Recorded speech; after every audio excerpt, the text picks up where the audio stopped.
Hello everyone.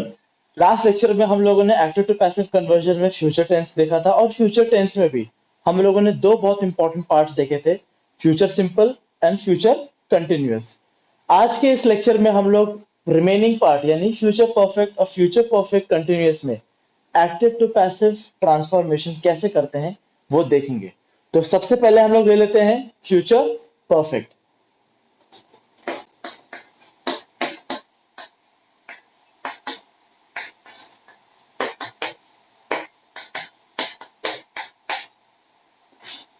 ठीक है।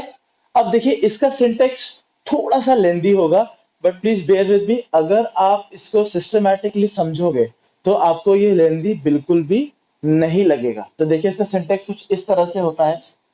क्या होगा? विल या शैल तो हम लोग यूज करते ही हैं as a helping verb, plus have plus been plus main verb की third form plus by plus subject. तो ये हो गया आपका फ्यूचर परफेक्ट का एक्टिव टू पैसिव का सिंटेक्स। अब देखिए देखने में थोड़ा लेंदी है, लेकिन अगर आप इसको सिस्टमैटिकली देखोगे तो आपको बहुत इजी लगेगा। तो आई हेल्प यू आउट। देखो किस तरह से है।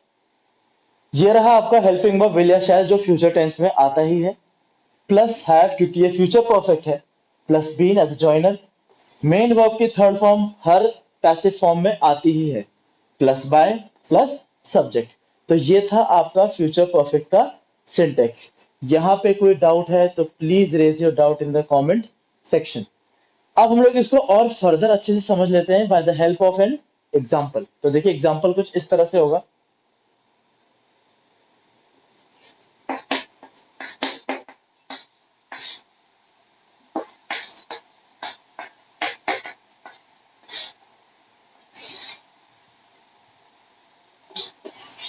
नाउ सिंपल सा एग्जाम्पल देख लेते हैं। जैसे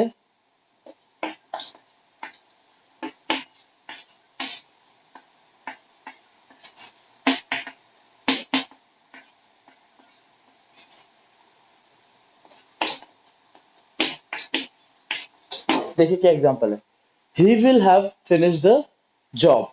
अब देखिए इसमें आपको इसका स्ट्रक्चर देख के समझ में आ रहा होगा कि ये फ्यूचर परफेक्ट टेंस है। कैसे? हेल्पिंग वर्ब में विल आ रहा है, plus have plus main verb की थर्ड फॉर्म।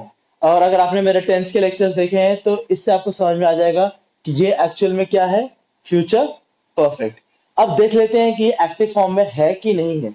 तो देखिए ये रहा आपका सब्जेक्ट और ये है आपका ऑब्जेक्ट, यानी सब्जेक्ट पहले आ रहा है, ऑब्जेक्ट बाद में आ रहा है, हेंस ये एक्टिव फॉर्म में है। अब इसको हम लोग फर्दर पैसिव फॉर्म में कन्वर्ट करेंगे बाय यूजिंग दिस सिंटेक्स। तो देखो कैसे होगा ये, देख लेते हैं। अब आपका ऑब्जेक्ट यहां आ जाएगा तो क्या हो जाएगा, ये plus helping verb plus have plus been plus main verb की थर्ड फॉर्म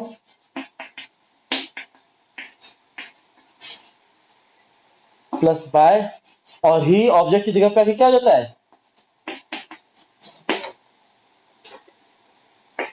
तो ये हो गया आपका फ्यूचर परफेक्ट का एक्टिव टू पैसिव ट्रांसफॉर्मेशन। और उसमें भी क्या है, ये है आपका पॉजिटिव सेंटेंस का एक्टिव टू पैसिव ट्रांसफॉर्मेशन। यहां तक क्लियर है? चलिए आगे बढ़ते हैं। अब देखिए हम लोगों ने पॉजिटिव स्टेटमेंट तो देख लिया, अब हम लोग नेगेटिव स्टेटमेंट के बारे में भी देख लेते हैं। तो नेगेटिव स्टेटमेंट देखो किस तरह से होगा। आपको कुछ भी नहीं करना, आपको मैं शुरू से ही बताता आ रहा हूं कि जब भी हम लोग नेगेटिव सेंटेंस की बात करते हैं तो विल यानी हेल्पिंग वर्ब के बाद नॉट लगा देंगे। तो देखिए क्या हो जाएगा,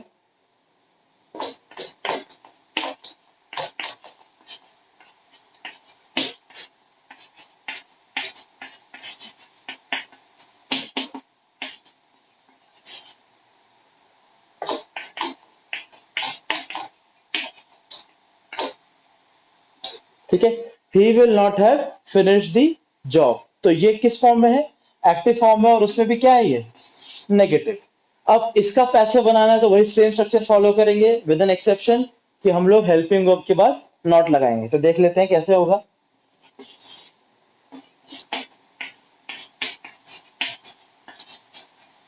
will plus not plus have plus been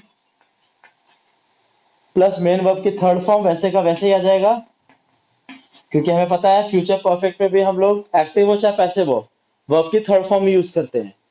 plus by और ही का क्या हो गया यहाँ पे, हिम।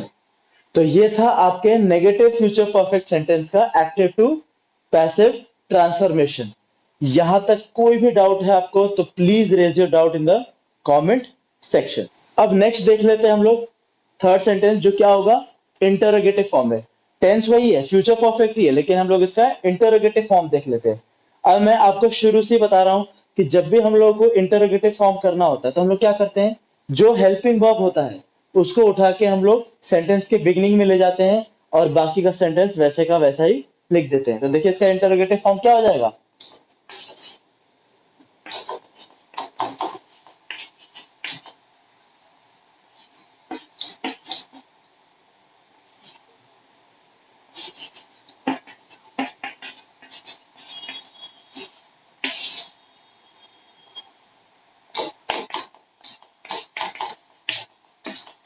तो ये हो गया आपका फ्यूचर परफेक्ट का एक्टिव में इंटरोगेटिव फॉर्म। अब इसका हम लोगों को पैसे बनाना है, तो देखिए क्या करेंगे हम लोग, वही सेम फंडा हम लोग पैसिव वॉइस में भी करेंगे कि जो हेल्पिंग वर्ब होगा उसको सेंटेंस के स्टार्टिंग में ले जाएंगे। तो यहाँ पे सेंटेंस की स्टार्टिंग किससे हो रही है, द जॉब से, तो हम लोग हेल्पिंग वर्ब को यहाँ ले जाएंगे। तो देखिए क्या हो जाएगा,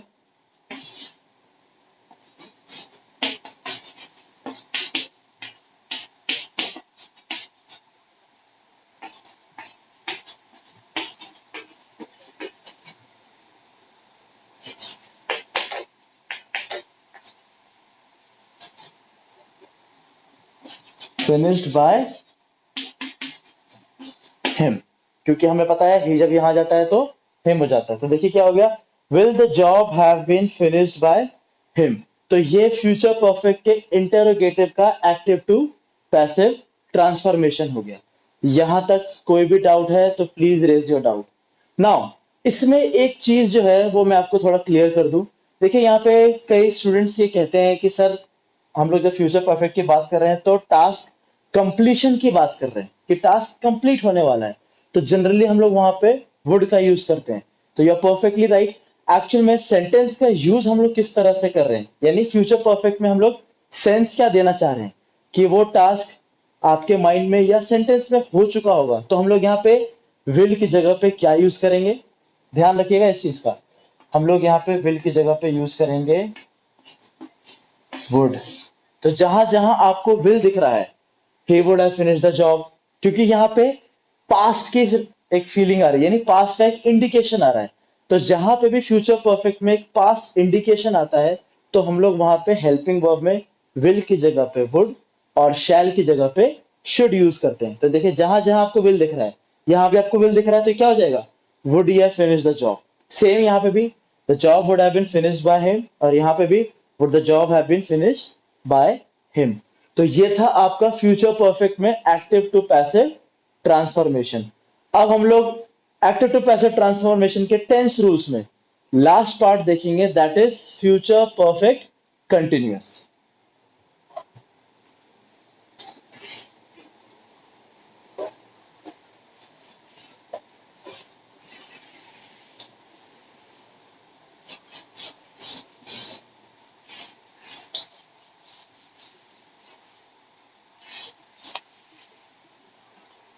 अब तक तो आप लोग भी समझ गए होंगे कि यहाँ पे क्या होने वाला है, समझ गए कि नहीं समझ गए हैं, क्योंकि यही ट्रेंड हम लोग प्रेजेंट टेंस में भी देखते आ रहे हैं और पास्ट टेंस में भी देखते आ रहे हैं। तो फ्यूचर टेंस भी कोई खास अलग नहीं है। यहाँ के फ्यूचर परफेक्ट कंटिन्यूअस का भी सिंटेक्स क्या होगा पैसिव वॉइस का, बहुत ही सिंपल, और हम लोग देख चुके हैं इसको पहले भी, दैट इज नो चेंज। यानी यहां पे भी एक्टिव का पैसिव ट्रांसफॉर्मेशन पॉसिबल नहीं होता है। जैसा एक्टिव में है, अगर आपसे कोई बोले जबरदस्ती करे कि इसको पैसिव में करके बताओ, तो कुछ नहीं करना, जैसा एक्टिव में लिखा हुआ है वैसे का वैसा ही पैसिव में आपको लिख देना है, कोई फर्क नहीं होगा यहाँ पे। तो ठीक है, तो ये था आपका टेंस के अकॉर्डिंग एक्टिव टू पैसिव के कुछ रूल्स। नेक्स्ट लेक्चर में हम लोग यहाँ पे इंपेरेटिव्स और मॉडल्स के बारे में अच्छे से स्टडी करेंगे कि मॉडल्स और इंपेरेटिव्स के केस में किस तरह से हम लोग एक्टिव पैसिव को इंप्लीमेंट करते हैं। So keep learning, keep watching and please do subscribe our channel. Thank you.